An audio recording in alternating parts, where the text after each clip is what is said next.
اور لب پر قرآن ہے، یہ روح رمضان ہے، یہ روح رمضان ہے، روح رمضان ہے، یہ روح رمضان ہے۔ بسم اللہ الرحمن الرحیم، الحمد للہ رب العالمین، والصلاة والسلام علی سید المرسلین محمد وآلہ وصحبہ اجمعین ومن تبعہم بإحسان الی یوم الدین، اما بعد۔ اعوذ باللہ من الشیطان الرجیم، بسم اللہ الرحمن الرحیم۔ وویل للمشرکین الذین لا یؤتون الزکاة وهم بالآخرة هم کافرون۔ صدق اللہ العظیم۔ سب سے پہلی چیز میرے عزیزو وہ یہ ہے کہ جو لوگ زکوٰۃ ادا نہیں کرتے ہیں یا اس کے لیے حیلے حوالے تلاش کرتے ہیں، دراصل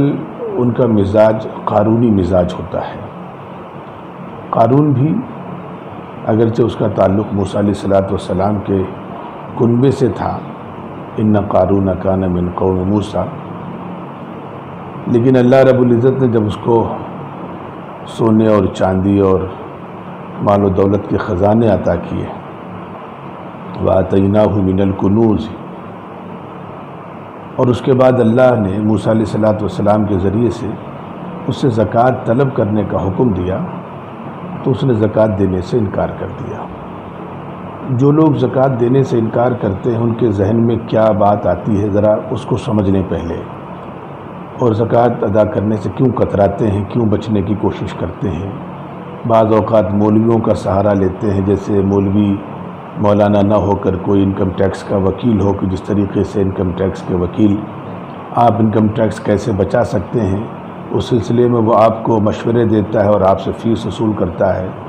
اسی طریقے سے وہ علماء سے بھی رابطہ کرنے کی کوشش کرتے ہیں کہ علماء انہیں کچھ ترکیبیں ایسی بتا دیں جس کے ذریعے سے انہیں زکوٰۃ نہ دینا پڑے۔ یہاں پر ایک چیز سمجھ لیں کہ جو لوگ اس مزاج کے ہوتے ہیں وہ قارونی مزاج کے ہوتے ہیں۔ قارون نے بھی اس وقت زکوٰۃ دینے سے جب انکار کیا تو اس نے ایک دلیل بھی دی کہ ہم زکوٰۃ کیوں نہیں دیں گے۔ اس نے کہا کہ بھئی یہ تو میں نے اپنی محنت سے، اپنی صلاحیت سے، اپنی عقل سے، اپنے تجربے سے، اپنی دانشمندی یا اپنی ہوشیاری اور شاطرانہ چالوں سے، مکاری سے، میں ذرا سا الفاظ دوسرے انداز کا استعمال کر رہا ہوں۔ قارون نے جواب دیا، بھئی تو میں نے اپنی محنت سے کمایا ہے، اپنی عقل سے کمایا ہے، زکوٰۃ کیوں دوں؟ اس کے جواب کو اللہ نے قرآن مجید میں اسی لیے محفوظ کر دیا تھا، قال انما اوتیت علی علم عندی، یہ تو میں نے اپنے پاس سے کمایا ہے، میری اپنی صلاحیتیں ہیں۔ تو اس وقت بھی جو لوگ اس قسم کے ہیں وہ ڈرنے کی ضرورت ان کے لیے پہلے تو یہ ہے کہ اللہ تعالیٰ معاف کرے کہ ان کی سوچ اور ان کا رویہ بھی قارون کے رویے سے مماثلت رکھتا ہے، اس لیے اللہ سے ڈرنے کی ضرورت ہے۔ چنانچہ ایک چیز یاد رکھنی چاہیے، قرآن مجید میں اللہ نے 20 مقامات پر زکوٰۃ کی ادائیگی کا حکم دیا ہے، اور اس میں بعض موقعوں پر اللہ نے یہ کہا وَمِمَّا رَزَقْنَاهُمْ يُنْفِقُونَ، کہ میں نے تمہیں جو دیا ہے اس میں سے خرچ کرو، اس میں سے دو۔ پتہ یہ چلا کہ ہمارے پاس جو کچھ ہے وہ سب اللہ کا دیا ہوا ہے۔ تو یہاں پر ایک غلط فہمی، جو لوگ زکوٰۃ نہیں ادا کرتے ان کے دل دماغ سے غلط فہمی یہ دور ہو جانی چاہیے کہ ان کے پاس جو کچھ بھی ہو، وہ 1 روپے ہو، وہ 1 لاکھ ہو، 1 کروڑ ہو، 1 ارب ہو، 1 خرب ہو، وہ نہ ان کی صلاحیتوں کی وجہ سے ہے، نہ ان کی تعلیم کی وجہ سے ہے، نہ ان کی عقل کی وجہ سے ہے، یہ صرف اللہ کی دین ہے۔ ذالک فضل اللہ یؤتیہ من یشاء، اللہ جسے چاہتے ہیں اسے دیتے ہیں۔ چنانچہ پہلی چیز تو جو لوگ زکوٰۃ ادا نہیں کرتے ان کے لیے ڈرنے کی ضرورت ہے کہ کہیں ایسا نہ ہو ان کا رویہ قارون کے رویے سے کہیں قربت تو نہیں کھاتا ہے، ایک چیز۔ دوسری چیز، جو لوگ زکوٰۃ ادا نہیں کرنا چاہتے وہ احسان فراموش ہیں کہ جس مالک نے ان کی ضرورت پوری کی اور اسی کے دیے ہوئے مال سے وہ اس کی رضا کو حاصل کرنے کے لیے پیسہ نہیں خرچ کر رہے ہیں یا حیلے حوالے تلاش کر رہے ہیں، اس کا مطلب ان میں احسان فراموشی کا جذبہ ہے۔ چنانچہ ہمیں زکوٰۃ خوب ادا کرنا چاہیے۔ سورہ حامیم سجدہ میں زکوٰۃ نہ دینے والوں کی جو بات کہی، جس سے میں نے آج کی گفتگو کی شروعات کی تھی، وویل للمشرکین الذین لا یؤتون الزکاۃ وهم بالآخرۃ هم کافرون کی زکوٰۃ نہ دینا تو یہ مشرکین کی علامت ہے، مسلمان کی علامت تھوڑی ہے۔ تو پتہ چلا کہ جو لوگ زکوٰۃ نہیں ادا کرتے، پہلی بات ان کا مزاج قارونی مزاج ہے، قارون کا مزاج ہے، اور دوسری بات کہ وہ کسی حد تک مشرکوں سے قریب تر ہو رہے ہیں۔ بچنے کی اور ڈرنے کی اللہ سے ضرورت ہے۔ اللہ رب العزت نے ایک جگہ قرآن مجید میں سورہ توبہ میں فرمایا والذین یکنزون الذهب والفضة ولا ينفقونها في سبيل الله فبشرهم بعذاب أليم يوم يحمى عليها في نار جہنم فتقوى بها جباههم وجنوبهم وظهورهم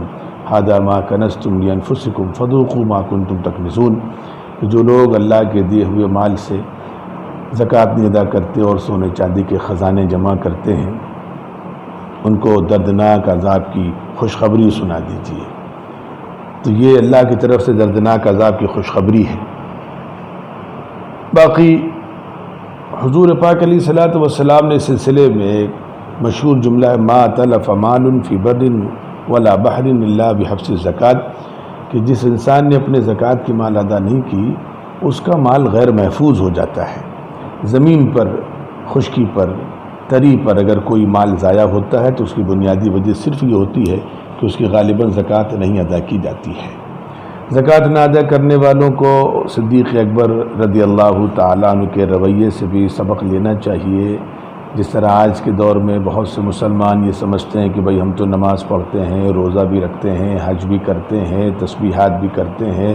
وغیرہ وغیرہ، ایک زکوٰۃ نہیں دے رہے تو اس سے کیا مسئلہ ہوگا؟ آپ تصور کریں کہ حضور پاک علیہ الصلوۃ والسلام کی اس دنیا سے فوراً جانے کے بعد امت مسلمہ کے سامنے بڑی نزاکتیں تھیں، مختلف جنگوں کا معاملہ تھا، اور بہت سے قبیلوں نے اس موقع پر کہا تھا کہ ہم سب کچھ کریں گے لیکن زکوٰۃ نہیں ادا کریں گے، یا ہم زکوٰۃ بیت المال میں نہیں دیں گے، اپنے طور پر زکوٰۃ ادا کر دیں گے۔ صدیق اکبر رضی اللہ تعالیٰ عنہ نے فرمایا تھا کہ نہیں، تمہیں زکوٰۃ بیت المال میں ادا کرنی پڑے گی، اور اگر تم حضور کے زمانے میں اونٹ کو باندھنے والی رسی بھی دیتے تھے تو وہ رسی تمہیں دینی پڑے گی۔ بعض صحابہ نے فرمایا تھا کہ یہ خلیفۃ المسلمین، آپ ایسا کریں کہ اس وقت ہمارے سامنے بڑی نزاکتیں ہیں، مختلف قبیلوں نے بغاوت کر دی ہے، ارتداد کا بھی بعض علاقوں میں مسئلہ تھا، اور ابھی امت کو ذرا سا سنبھالنے کی ضرورت ہے، ابھی فی الحال ان سے جنگ کا اعلان نہ کیا جائے۔ لیکن آپ نے فرمایا نہیں، ہم پوری زکوٰۃ لیں گے، نہیں تو ان سے جنگ کریں گے۔ تو زکوٰۃ نہ ادا کرنے والا کس قدر گنہگار ہے اس کا اندازہ یہاں پر صدیق اکبر رضی اللہ تعالیٰ عنہ کے رویے سے بھی ہو سکتا ہے۔ اسی طریقے سے موسیٰ علیہ الصلوۃ والسلام کے حوالے سے ایک حدیث بڑی مشہور ہے کہ انہوں نے اللہ رب العزت سے دریافت فرمایا کہ اللہ جب آپ خوش ہوتے ہیں تو کیا علامتیں ہوتی ہیں، اور جب آپ ناراض ہوتے ہیں تو کیا علامتیں ہوتی ہیں؟ بہت سی علامتیں اس میں آپ نے بتلائیں، لیکن صرف میں اس وقت مضمون کی مناسبت سے صرف وہ بات بتلا رہا ہوں کہ آپ نے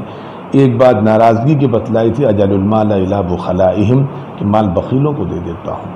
تو اگر ایسا تو نہیں، خدا نہ خواستہ کہ ہمارے اندر بخل ہے، تو یہ اللہ کی ناراضگی کی علامت تو نہیں ہے۔ مال اللہ کا بہت بڑا عطیہ ہے، اللہ کا بہت بڑا احسان ہے کہ اللہ نے ہم کو مال دیا ہو، ہم عزت کے ساتھ اپنی ساری ضرورتیں پوری کر لیں، لیکن اسی طریقے سے شکرانہ بھی ہے کہ اس کا جو حق ہے ہم ادا کریں، اور ادا کرنے سے انشاءاللہ جو فائدے ہوں گے وہ قرآن مجید نے صاف صاف بتلا دیے۔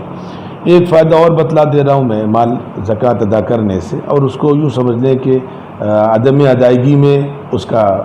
کے برعکس صورتحال پیدا ہوگی۔ اللہ رب العزت نے قرآن مجید میں ایک جگہ ارشاد فرمایا